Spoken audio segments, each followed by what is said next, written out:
بسم اللہ الرحمن الرحیم الصلاۃ والسلام علیک یا رسول اللہ۔ دوستو، آج ہم آپ کو بتائیں گے کہ جھوٹ بولنے کے کیا نقصان ہیں اور جھوٹ بولنا اسلام میں کیوں منع ہے۔ جھوٹ معاشرے کو تباہ و برباد کرتا ہے۔ سب جانتے ہیں کہ بے بنیاد باتوں کو لوگوں میں پھیلانے، جھوٹ بولنے اور افواہ کا بازار گرم کرنے سے کوئی فائدہ حاصل نہیں ہوتا۔ ہاں، اتنی بات تو ضرور ہے کہ یہی جھوٹ چاہے جان کر ہو یا انجانے میں ہو، کتنے لوگوں کو ایک آدمی سے بدظن کر دیتا، لڑائی جھگڑا اور خون و خرابہ کا ذریعہ ہوتا ہے۔ کبھی تو بڑے بڑے فساد کا سبب بنتا ہے اور بسا اوقات پورے معاشرے کو تباہ برباد کر کے رکھ دیتا ہے۔ جب جھوٹ بولنے والے کی حقیقت لوگوں کے سامنے آتی ہے تو وہ بھی لوگوں کی نظر سے گر جاتا ہے، اپنا اعتماد کھو بیٹھتا ہے اور پھر لوگوں کے درمیان اس کی کسی بات کا کوئی اعتبار نہیں ہوتا۔ جھوٹ کیا ہے؟ لفظ جھوٹ کو عربی میں زبان میں کذب کہتے ہیں۔ جھوٹ کو عربی زبان میں کذب کہتے ہیں۔ کذب کے معنی جھوٹ ہوتے ہیں، خلاف واقعہ کسی بات کی خبر دینا، چاہے وہ خبر دینا جان بوجھ کر ہو یا غلطی سے ہو، جھوٹ کہلاتا ہے۔ اگر خبر دینے والے کو اس بات کا علم ہو کہ یہ جھوٹ ہے تو وہ گناہ گار ہوگا۔ پھر وہ جھوٹ اگر کسی کے لیے ضرر کا سبب بنے، نقصان کا، تکلیف کا سبب بنے تو یہ گناہ کبیرہ میں شمار کیا جائے گا، ورنہ تو گناہ صغیرہ ہوگا، یعنی چھوٹا گناہ ہوگا۔ دوستو، قرآن کریم میں جھوٹوں کا انجام اللہ تعالیٰ نے فرمایا ہے کہ انسان کوئی بات بلا تحقیق کے اپنی زبان سے نہ نکالے۔ اگر وہ ایسا کرتا ہے تو پھر اس کی جواب دہی کے لیے تیار رہے۔ ارشاد خداوندی ہے، وَلَا تَقْفُ مَا لَيْسَ لَكَ بِهِ عِلْمٌ إِنَّ السَّمْعَ وَالْبَصَرَ وَالْفُؤَادَ كُلُّ أُولَئِكَ كَانَ عَنْهُ مَسْئُولًا۔ سورۃ الاسراء۔ اور جس بات کی تحقیق نہ ہو اس پر عمل درآمد مت کیا کرو۔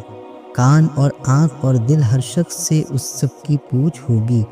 آیت مذکورہ کی تفسیر میں علماء کرام فرماتے ہیں، یعنی بے تحقیق بات زبان سے مت نکال، نہ اس کی اندھا دھند پیروی کر۔ آدمی کو چاہیے کہ کان، آنکھ اور دل دماغ سے کام لے کر اور بقدر کفایت تحقیق کر کے کوئی بات منہ سے نکالے یا عمل میں لائے۔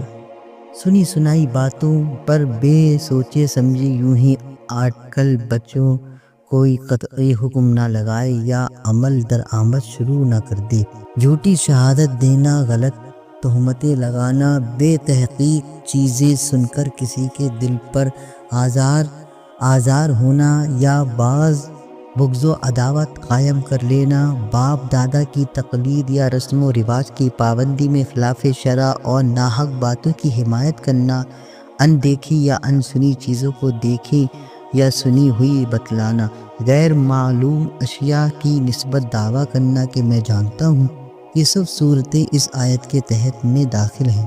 یاد رکھنا چاہیے کہ قیامت کے دن تمام قوی کی نسبت سوال ہوگا کہ ان کو کہاں کہاں استعمال کیا تھا، بے موقع تو خرچ نہیں کیا۔ انسان جب بھی کچھ بولتا ہے تو اللہ کے فرشتے اسے نوٹ کرتے رہتے ہیں، پھر اسے اس ریکارڈ کے مطابق اللہ کے سامنے قیامت کے دن جزا و سزا دی جائے گی۔ اللہ تعالیٰ کا فرمان ہے، ما یلفظ من قول الا لدیہ رقیب عتید۔ وہ کوئی لفظ منہ سے نہیں نکالنے پاتا مگر اس کے پاس ہی ایک تاک لگانے والا تیار ہے۔ یعنی انسان کوئی کلمہ جسے اپنی زبان سے نکالتا ہے اسے یہ نگراں فرشتے محفوظ کر لیتے ہیں۔ یہ فرشتے اس کا ایک ایک لفظ لکھتے ہیں، خواہ اس میں کوئی گناہ یا ثواب یا خیر یا شر ہو یا نہ ہو۔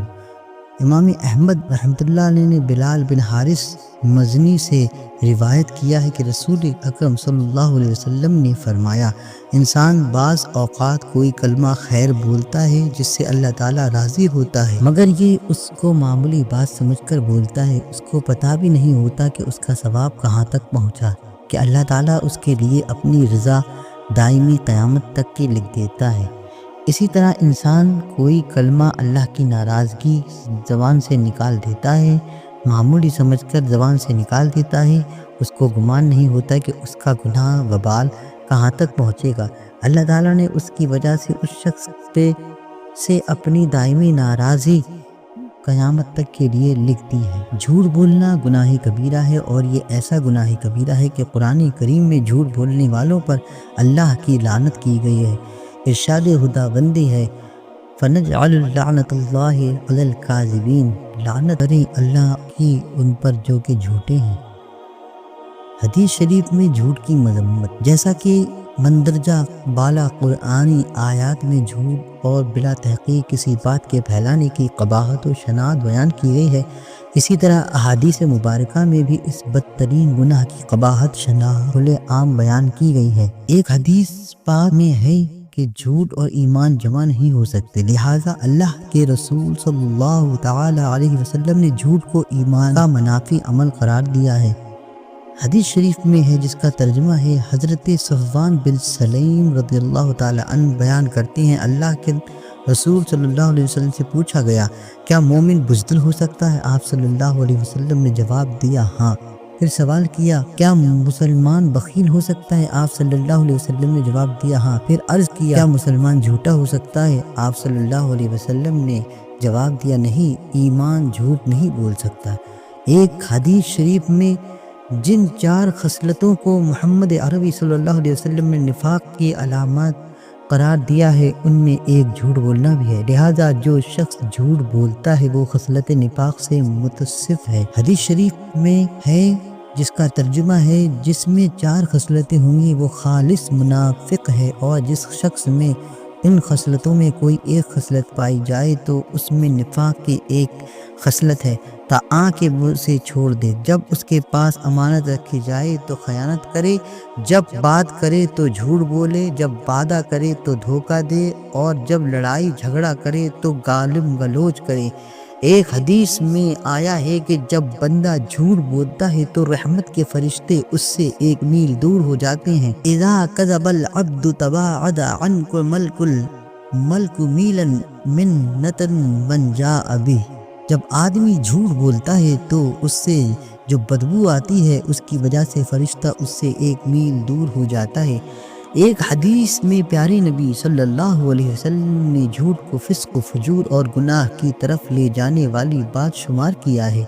حدیث کے الفاظ ہیں جس کا ترجمہ ہے یقیناً جھوٹ برائی کی رہنمائی کرتا ہے اور برائی جہنم میں لے جاتی ہے، اور آدمی جھوٹ بولتا رہتا ہے تاکہ اللہ کے یہاں کذاب بہت زیادہ جھوٹ بولنے والا لکھا جاتا ہے۔ رسول اکرم صلی اللہ علیہ وسلم نے ایک حدیث میں جھوٹ بولنے کو بڑی خیانت قرار دیا ہے۔ خیانت تو خود ہی ایک مبغوض عمل ہے، پھر اس کا بڑا ہونا یہ کتنی بڑی بات ہے۔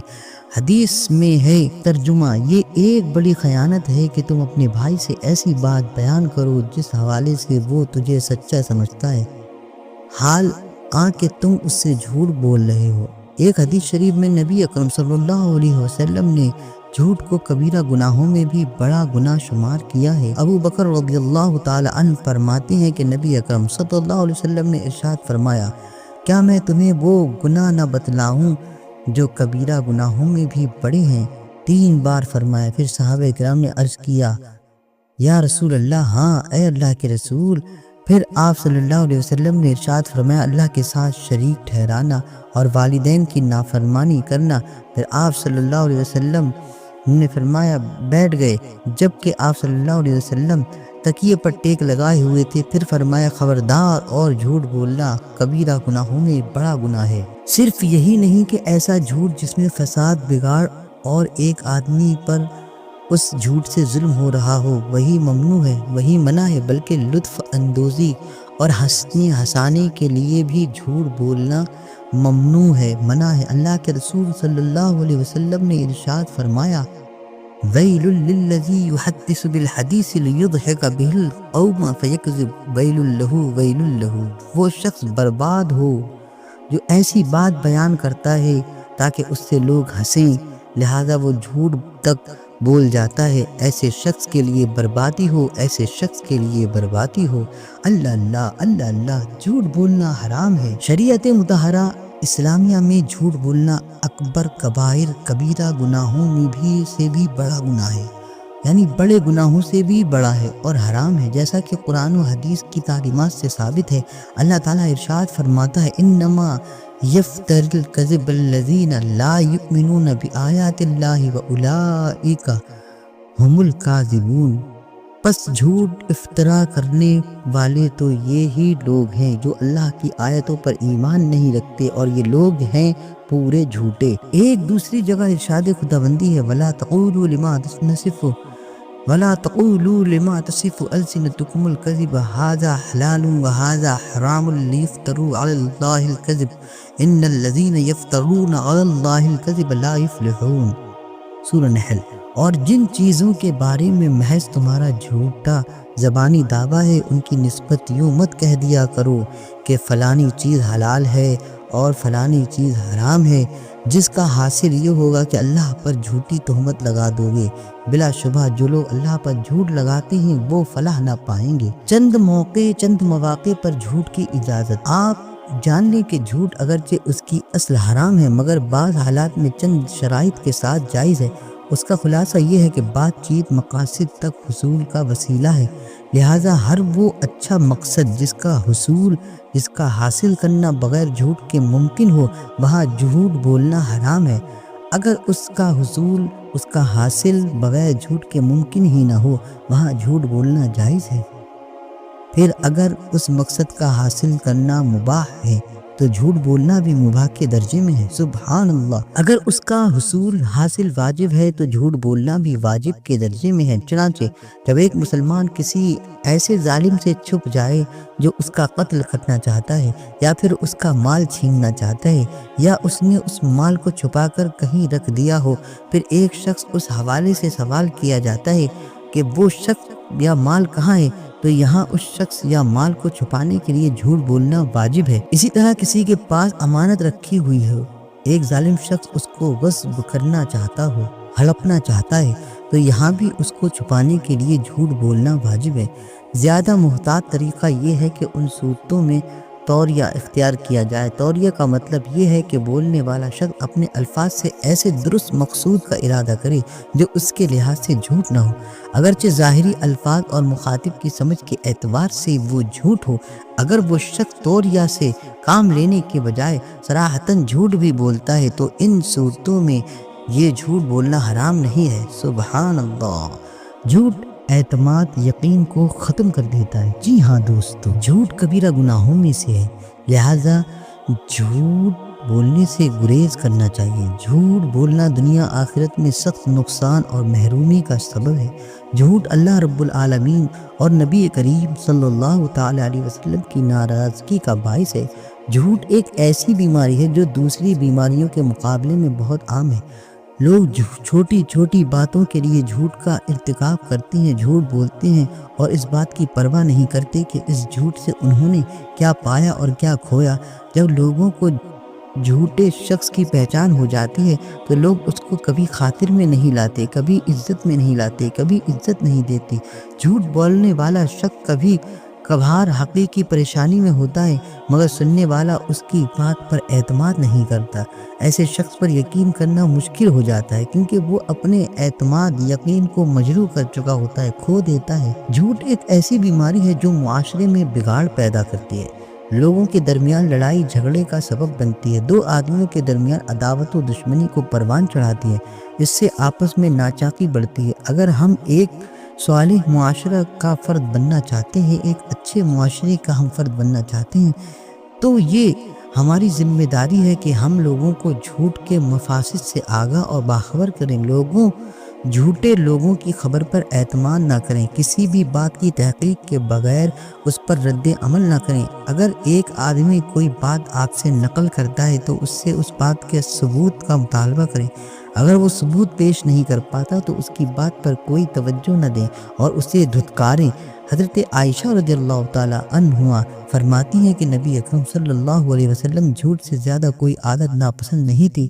چنانچہ آپ صلی اللہ علیہ وسلم اگر کسی کے حوالے سے یہ معلوم ہو جاتا کہ وہ دروغ گو ہے یعنی جھوٹا ہے تو آپ صلی اللہ علیہ وسلم کے دل میں کدورت بیٹھ جاتی اور اس وقت تک آپ صلی اللہ علیہ وسلم کا دل صاف نہیں ہوتا جب تک یہ معلوم نہ ہو جاتا کہ اس نے اللہ سے اپنے گناہ کے نئے سرے سے توبہ نہیں کر لی ہے۔